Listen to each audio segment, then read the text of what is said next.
Taylor Robinson, and for my hospitality and tourism operations research event, I decided to do it on the American Girl Company. To tell you a little bit about the company, in 1986, Pleasant Rowland founded it. She was a school teacher at the time. And then in 1998, Mattel bought it, and they have owned it ever since. Originally, there were 3 dolls, each with a different historic background. There are many more historic dolls now, but people buy them to read the books that come with them and get to learn about the cool stories. For example, this is Julie. She's the 1970s doll, and this is the book about her life.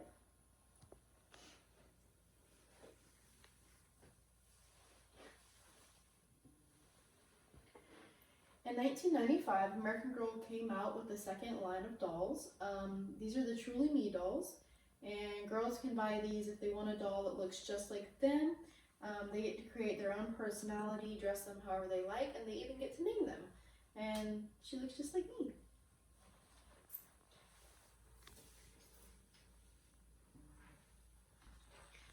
The last line of dolls that American Girl came out with was the Bitty Babies. Bitty Babies give an option for the younger range of the target market. They're safer for younger children because they're more squishy and soft, much more safe than the 18-inch dolls. They're also created to look more like a baby than a girl as well, helping younger children connect to them more.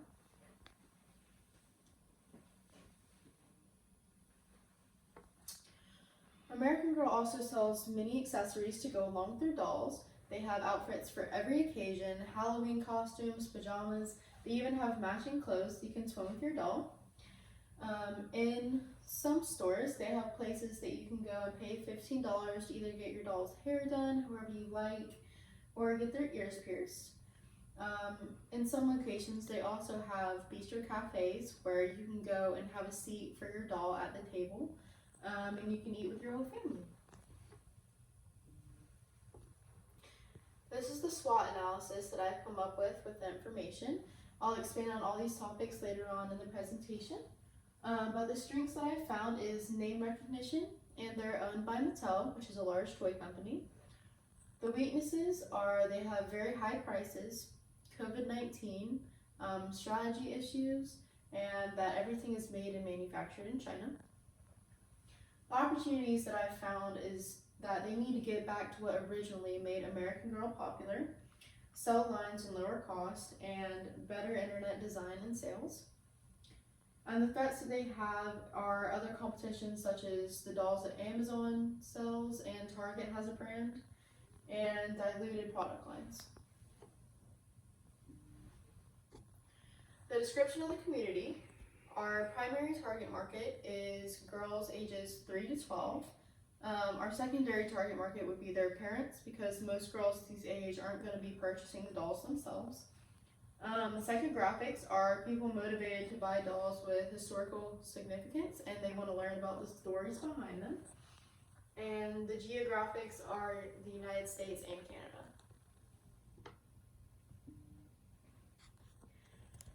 The online presence. American Girl runs their own Instagram account with 446,000 Instagram followers, and they also run their own Twitter account with 26,500 followers. These are both pretty wide followings. However, there are around 20 million girls between the ages of 3 and 12 in the United States, so the 446,000 followers on Instagram is only getting between 2 and 3% of their target market. So those numbers could be a lot larger. And since so many things have moved online and stores have been closing, social media and online presence has become even more important this year with COVID-19. I sent out a survey to see how people, their experiences with American Girl and their knowledge of it. These are the questions that I asked. The first question was, have you ever heard of American Girl dolls? And 100% of people said yes, absolutely, I've heard of the brand.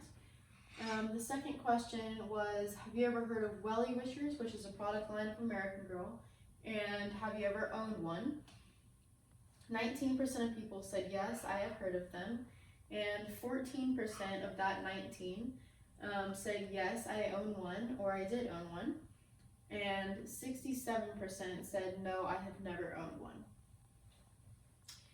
When was the last time you went to an American Girl store? Nobody's gone in the last month or year because the stores have been temporarily closed. But 5% said they have gone in the last 2 years, and the other 95% said they have gone at some other time. Do you own any American Girl dolls, and how many? 24% yes, they've owned one. 5% said yes, they own two. 10% said yes, 3. 48% said no, they've never owned a doll. And 15% said yes, they own more than 3 dolls. Do you own any American Girl books? This one was pretty even. 52% of people said yes, and 48% of people said no. Do you find American Girl dolls pricing representative of the quality of their products? 38% of people said yes, they do, and 48% of people said they do not. Do you think American Girl products are too expensive? The 18-inch dolls are $110, and the Bitty Babies are $60. 71% of people said yes, and 24% of people said no. The last question I asked is, have you ever had a bad experience ordering online with American Girl? Most people said no, but one person said yes. My sister got the new one for Christmas a few years ago. She was so excited when she opened it, its eye was messed up. American Girl needs to get the quality back to the way they originally were. Here are some reviews that I read. More issues with quality of the dolls and issues with online shipping and the timing of it. Many people had issues with trying to order them for Christmas. The website's saying it's going to get there on time, not getting them until 3 months later. This is really an issue with manufacturing in China. It takes the shipping much longer.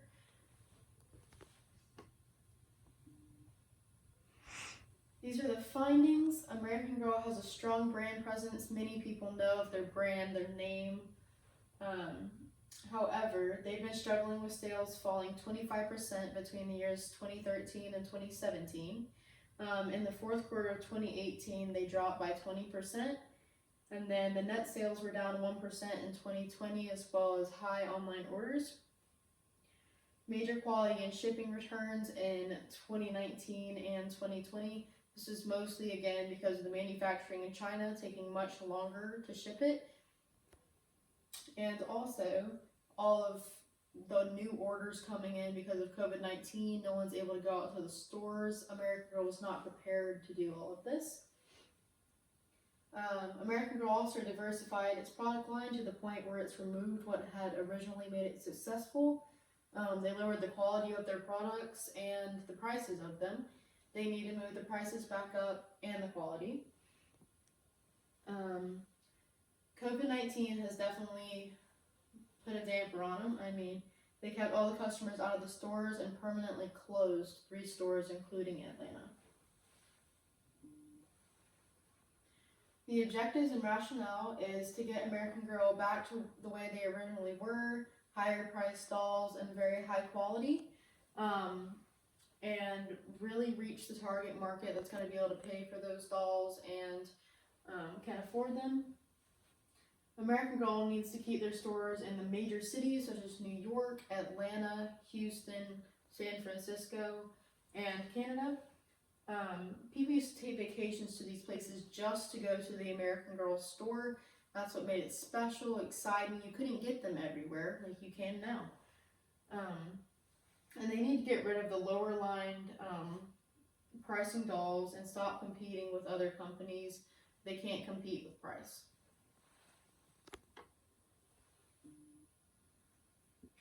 The proposed timeline is to reduce the number of stores, closing 10 out of the 15 stores, leaving 5 regional stores open in Houston, San Francisco, Atlanta, New York, and Canada. by removing stores from 15 down to 5, reducing the employees' cost by 67%. The 700 warehouse and corporate employees are not affected.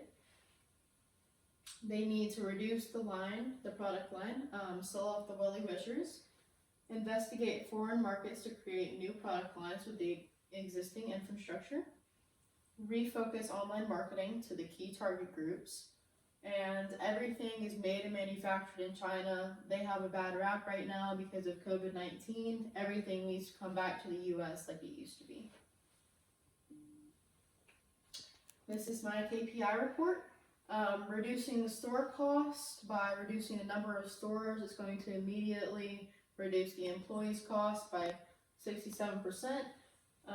The income from the sale of Willy Wishers and the percent increase for online marketing spend, bringing in more online marketing such as online catalogs, emails, instead of the paper catalogs that they're currently sending out.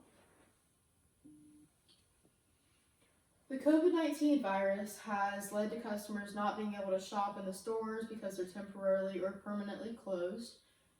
It's made the online brand presence even more important than it already was, and it has led to 3 permanently closed stores, Atlanta being one of them, and it's caused a lot of issues.